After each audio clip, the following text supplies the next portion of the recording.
Oh là les gars, j'espère que tout le monde va bien, j'espère que vous allez bien. Ouais les gars, ça fait très longtemps, très longtemps les gars. La dernière vidéo les frérots, elle datait de d'avant la Coupe du Monde où j'avais fait le débrief de France vs Irlande.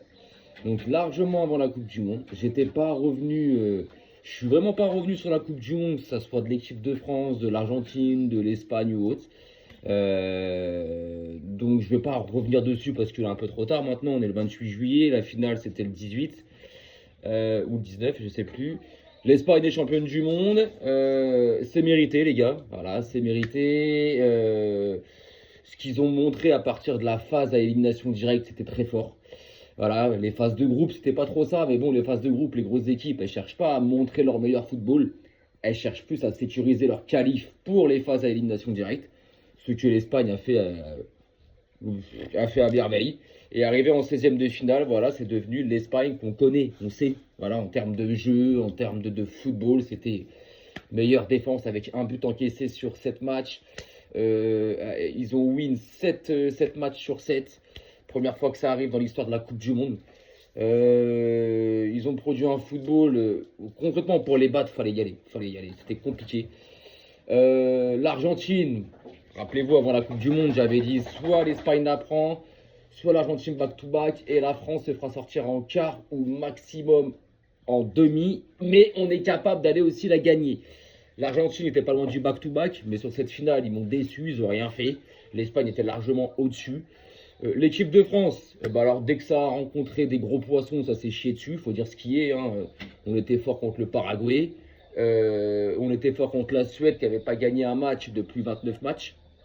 On était fort contre l'Irak et l'équipe 28 de la Norvège. Mais une fois qu'on a rencontré une grosse équipe, donc l'Espagne, plus personne. Voilà, plus personne. Plus personne. Et après, bon, le match pour la troisième place, là où il y a eu 6-4, pour moi, c'était du spectacle. C'était comme si c'était un match un peu arrangé. La première mi-temps, c'est pour les Anglais. La deuxième, c'est pour les Français. Ça fait un score à 10 buts en tout. Ça fait du spectacle. Les gens, ils sont contents. Parce que généralement, les mecs, le match de la troisième place, on s'en tape un peu. Donc l'Espagne, championne du monde. La Coupe du monde de Messi, les frérots. Exceptionnel. Exceptionnel. La Coupe du monde qu'il fait à 40 ans. Elle est juste grandiose, sublime. C'est le meilleur joueur sur cette Coupe du Monde, même s'il n'a pas eu le trophée, mais bon, le peuple le sait. C'est le meilleur joueur sur cette Coupe du Monde. Il est extraordinaire. Ce joueur est extraordinaire. Sans lui, l'Argentine ne passe même pas les poules.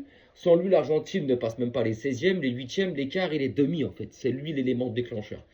Le Portugal, MDR, LOL, XPTDR. Combien de fois on vous l'a dit, tant que vous mettrez l'autre plot titulaire en attaque, vous ne gagnerez rien. Et là, j'ai entendu Jorge Jesus, qui est le nouveau sélectionneur portugais, qui a dit que Ronaldo ne sera pas une gêne, ne sera jamais un problème pour moi. Et bah, continuez à le prendre, les mecs. De base, il devrait prendre sa retraite internationale après le premier match de la rentrée de septembre. Il devrait annoncer sa retraite après ce match-là. Parce que ce match-là se déroule dans le stade du Sporting, là où tout a commencé pour lui il y a plus de 25 ans. Mais frérot, arrête, c'est mieux pour toi, parce que ta Coupe du Monde, alors moi en tant que, je vais pas dire que je suis un anti-CR7, mais je suis un gros pro-Messi, j'ai Ronaldo, belle carrière, mais c'est pas le joueur qu'on a voulu nous faire croire, attention, mais arrête. Parce que si tu vas continuer, tu vas encore te faire vanner comme tu te fais vanner. Donc arrête, c'est mieux pour toi. Et pour les Portugais, je pense que c'est mieux, il faut totalement passer à autre chose. Il handicape votre équipe, il freine votre génération. Et tu sens qu'il y a un mauvais climat dans cette sélection à cause de lui. Maintenant les frérots, donc Coupe du Monde finie, je viens de faire un résumé assez rapide de 4 minutes. Et je vais revenir donc sur l'actualité du moment. Alors pour l'instant, je ne vais pas parler du Barça, ni pour l'instant du Mercato. Le football des clubs reprend tout doucement d'ici 2 à 3 semaines. Nous, on a déjà joué un premier match là contre Europa il y a 4-5 jours de ça. On a gagné 4-1, mais bon, voilà, là on est parti, on s'est envolé pour l'Angleterre pour faire la tournée de pré-saison, mais voilà, il n'y a pas Pedri, il y a pas Gavi, il n'y a pas Olmo, il n'y a pas Lamine Yamal, il manque énormément de joueurs et tout, donc moi j'attends plus le trophée Gumper, là où tu présentes tes nouvelles recrues, là où tu présentes ton équipe, le staff, et tes ambitions, là où il y a les discours et tout, et le trophée Gamper, cette année, les mecs, il a lieu le 19 août. De base, c'est entre le 8 et le 11 ou le 13. Là, c'est le 19 cette année. Donc voilà, je vais revenir sur l'actualité, les gars. Donc, de l'équipe de France. Les frérots, ça y est, c'est officiel. Zizou est les nouveaux sélectionneurs de l'équipe de France. Bon, c'est pas une surprise, on le sait depuis X temps que Deschamps, c'était sa dernière Coupe du Monde, qu'il n'avait pas renouvelé son contrat, que le prochain, c'était Zizou. C'était concrètement, quand tu suis le football comme moi ou comme certaines personnes, ça fait pratiquement 2 ans que tu sais que Zizou va reprendre l'équipe de France. On le savait. Les frérots, alors, parce que j'en vois beaucoup, alors, ceux que je vois beaucoup dire ça et penser ça, ce sont ceux qui ne suivent pas le football, les mecs. Voilà, c'est ceux qui suivent le football que quand il y a une grande compétition internationale. Ça veut dire soit tous les 2 ans ou tous les 4 ans. Mais qui ne suivent pas le foot en club, qui n'ont jamais vu Zidane coacher une équipe. Eux, ils se rappellent de Zidane, joueur. De Zidane, joueur de l'équipe de France. Même joueur du Real de Madrid ou de la Juventus, ils ne s'en rappellent pas. Alors, coach, ils s'en rappellent encore moins. Il ne faut pas oublier que Zidane prend les rênes du Real de Madrid à l'été 2015-2016, où il fait un premier mandat de 4 ans ou 3 ans, 2016, 17, 18, il part en 2019. Il revient en 2021, où il reste une saison, après il repart. Alors, les gars, moi, pour suivre le football au quotidien et pour connaître par cœur la Liga, le Real de Madrid, de Zidane, les mecs, attention, Zidane, sa prestance, son aura, son charisme, c'est énorme. Ça, on ne peut pas lui enlever. C'est un mec, quand il va rentrer dans le vestiaire de l'équipe de France, il va imposer une prestance, une aura et un charisme que tous les joueurs de l'équipe de France autour, ils vont bugger. Alors, pour Deschamps, c'était pareil, mais Deschamps n'a pas ce même truc que Zizou. Tu vois ce que je veux dire? Zizou, il a ce truc en plus, tu vois. Maintenant, en termes de tactique ou... Ouais, de tactique, les frérots, attendez-vous pas à ce que l'équipe de France, ça devienne l'Espagne Prime ou le Barça Prime. C'est-à-dire un jeu léché, un jeu en une touche, deux touches. Non, les gars, non, non, non, non.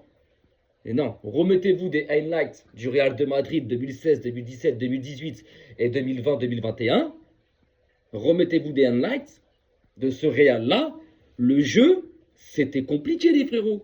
Moi, à cette époque-là, je m'en rappelle quand je regardais quand je regardais la Liga et les matchs du Real, c'était souvent. Alors déjà une chose, il a eu la chance de tomber sur cette équipe du Real qui arrivait à maturité, où tous ces joueurs-là étaient à leur prime, hein, les Marcelo, Ramos, Kroos, Modric, Casemiro, l'autre CR7, Benzema, Gareth Bale, et j'en passe, et j'en passe. Il est arrivé vraiment, il a eu ce Real prime. Mais quand tu regardes en termes de jeu, les frérots, c'était dur. Moi, j'ai une phrase que je disais souvent à cette époque-là. C'était c'est Inch'Allah, Marcelo ou Carvaral, ils débordent, ils envoient un centre. Et Inch'Allah, Ramos, Benzema, Gareth Bale ou Ronaldo mettent une tête et butent. Et c'était souvent ça, les mecs. Rappelez-vous combien de fois le Real de Madrid gagnait ses matchs dans le temps additionnel. Tu savais qu'ils allaient mettre un but sur corner ou sur un centre. Tu le savais. Et on va revenir sur un truc qu'il ne faut pas oublier aussi, l'arbitrage, frérot. L'arbitrage qu'il y avait à ce moment-là en faveur du Real, de comment ils prennent leurs 3 Ligues des Champions de suite. Faut pas oublier, les gars. C'est ça, moi, j'ai pas oublié. Faut pas l'oublier. Donc, en termes de tactique, son Real était très soporifique, les mecs. Il n'y avait pas de jeu. Les joueurs, en fait, se tuaient pour lui sur le terrain. Ça veut dire qu'ils se tuaient sur chaque ballon. Le pressing était bon, mais dès qu'ils avaient le ballon dans les pieds, c'était on balance devant, sur les côtés, Gareth Bale, Ronaldo, Marcelo. Allez, faut centrer et l'autre, il va mettre une tête et but. C'était trop souvent ça, son Real de Madrid. Il n'y avait pas de jeu de construction. Tu vois, il n'y avait pas de jeu qui va de la défense en passant par le milieu, en allant sur les côtés, en revenant à l'intérieur, en repartant vers l'extérieur.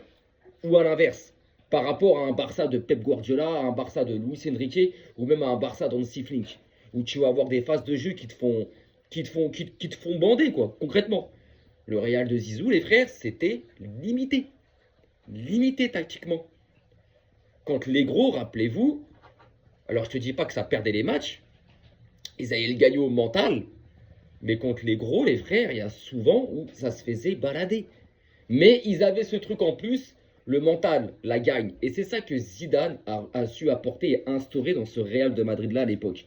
De ne jamais rien lâcher. De ne jamais rien lâcher, de toujours, même si tu es mené de 2 buts et qu'on est à la 80e, faut y aller. Et à la fin, Real faisait des matchs nuls de 2 ou gagnait même le match 3-2, tu vois. Mais, parce que je vois trop de gens qui sont là, ça y est, Zizou à la tête de l'équipe de France, Zizou, ça y est, sélectionneur, ça y est, machin, ça va être parfait. Temporisez les gens. Vous ne suivez pas le football comme nous on le suit. Le mec, il a un projet sur 2 ans. Pour l'instant, Zidane, il a un projet sur 2 ans. La Coupe du Monde 2030, qui va se passer au Maroc, au Portugal et en Espagne, elle est encore loin, tu vois. Lui, pour l'instant, son projet, c'est sur 2 ans, c'est l'Euro 2028. C'est son projet. Il a 2 ans pour construire, entre guillemets, son système de jeu, pour imposer son football et pour construire, je ne vais pas dire construire une équipe, parce que je pense qu'il va garder à peu près la même ossature, mais je pense qu'il va aussi incorporer de nouveaux joueurs et qu'il va sortir de nouveaux joueurs. Je pense qu'il y en a qui vont plus être sélectionnés, qui feront plus partie du projet équipe de France, et d'autres vont intégrer ce projet-là. Faut pas oublier que l'Euro 2028, les mecs, c'est dans 2 ans. Donc pour moi, Zidane, c'est jusqu'à là pour l'instant. C'est jusqu'à là. Il a ce projet jusqu'à là. Après, au-delà de l'Euro 2028, il faudra voir déjà le résultat de l'Euro, ce que l'équipe de France aura fait. Vainqueur ou éliminé précipitamment, mauvais Euro, bon Euro, ça on le verra dans 2 ans les mecs, pas avant. Maintenant, il a 2 ans pour façonner tout ça. Dans 2 ans, il y a des joueurs, ils auront plus le même âge que maintenant.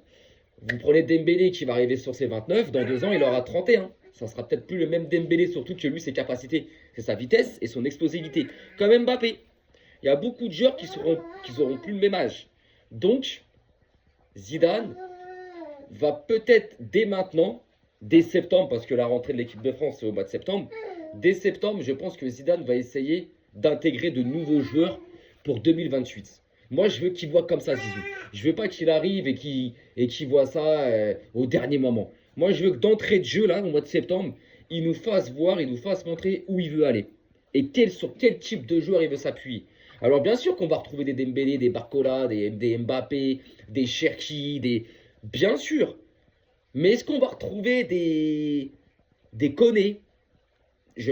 Peut-être, mais je sais pas, tu vois. Parce que Zidane, c'est quelqu'un qui veut avoir un milieu, qui va avoir de la maîtrise sur le jeu. Il veut ça, Zidane. Comme lui, quand il était joueur. Il veut ça. Il veut des joueurs qui correspondent à son football, à son système de jeu. On a un levier en France qui est énorme. On a un potentiel de joueurs qui est énorme, les gars. Faut dire ce qui est. En France, il y a un potentiel de joueurs qui est stratosphérique. C'est énorme. La réserve, elle est énorme. Maintenant, Rabiot. Est-ce que Zizou va garder un mec comme Rabiot? Peut-être, mais peut-être pas aussi. Tu vois ce que je veux dire? Parce qu'à l'heure actuelle, en milieu de terrain en France, qui tu mets? Le problème de l'équipe de France, et on l'a vu contre l'Espagne, et ça on l'a vu contre l'Espagne en demi-finale, c'est ce milieu de terrain, les mecs. On n'a pas de milieu de terrain, les gars. Oui, contre l'Irak, contre la Norvège, c'est exceptionnel, etc. Mais dès que tu tombes contre une grosse équipe, justement, comme l'Espagne, qui, elle, justement, gère, maîtrise son football, domine, mais si tu n'as pas de milieu de terrain, tu vas te faire dessouder. Contre l'Espagne, on l'a vu, hein. Les espaces, le no man's land qu'on avait au milieu de terrain, c'était catastrophique. C'était désertique. Tu voyais l'écart entre Rabiot et Koné, c'était honteux. Par rapport aux Espagnols qui, eux, quadrillaient parfaitement bien le terrain, et par rapport aux Espagnols qui, eux, entre la distance entre Rodri et Pedri, ou Ruiz et Rodri, il y avait moins de 5 mètres. Ils étaient tous proches. Nous, nos joueurs, ils étaient à des kilomètres. Et ça, c'est pas normal. Pour moi, l'équipe de France doit retrouver un milieu de terrain. Parce que si tu n'as pas de milieu de terrain, tu as beau avoir une belle défense, une belle attaque, tu te feras bouffer quoi qu'il arrive. Il te faut un milieu de terrain. Et en France, à l'heure d'aujourd'hui, en équipe de France, on n'a pas ça. Le seul milieu de terrain constructif qui peut devenir l'architecte et le meneur de jeu, à l'heure actuelle, tu as Ryan Cherki. Est-ce qu'il peut faire redescendre Doué?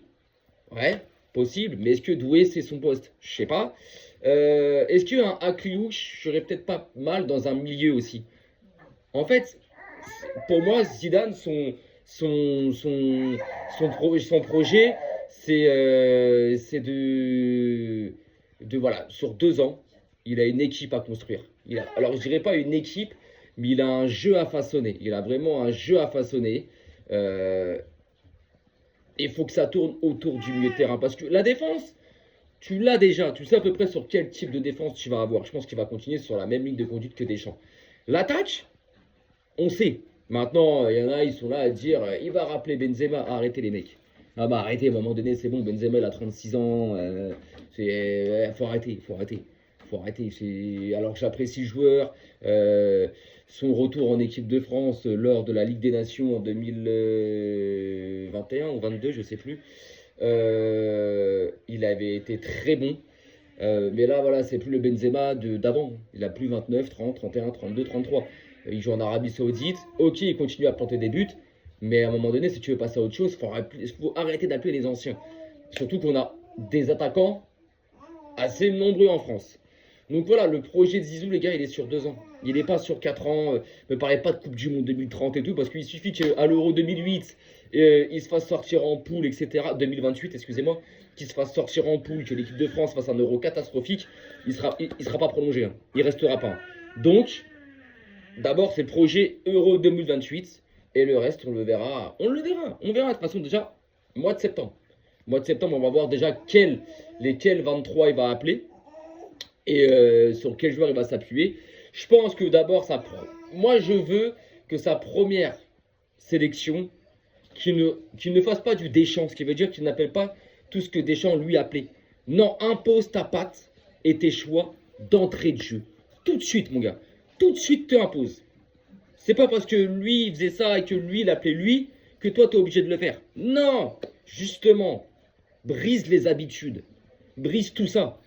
Ah ouais, tout ça, faut le briser. Moi, je veux pas arriver et que ça recommence les copinages, les machins. Non, brise tout ça. Donc voilà les frérots. Sur ce, bah écoutez, je reviendrai vers vous. Voilà, pas tout de suite. Je ferai une autre vidéo plus tard au mois d'août où j'attendrai que le mercato avance un peu plus. Je ferai une vidéo sur le Barça, sur la rentrée aussi, courant août. D'ici là, passez de bonnes vacances, profitez. Il fait beau, ça fait plaisir. Prenez soin de vous et de vos proches. Attention à vous les gars. Et on se retrouve plus tard. Arrivederci.